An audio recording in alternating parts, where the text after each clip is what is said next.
Hi, I'm Chef Brad, and I'm the executive chef for residence dining at UBC Food Services, and this is how you peel ginger with a spoon.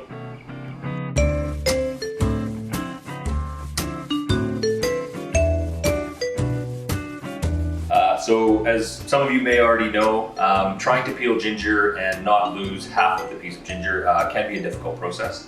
One of the tricks that I've learned in the years as a chef is the best tool to peel ginger with is a spoon.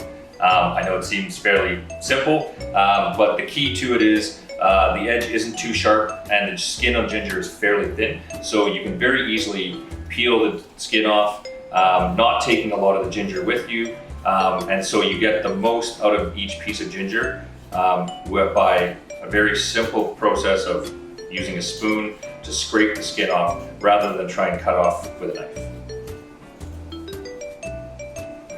And that's how you peel ginger with a spoon.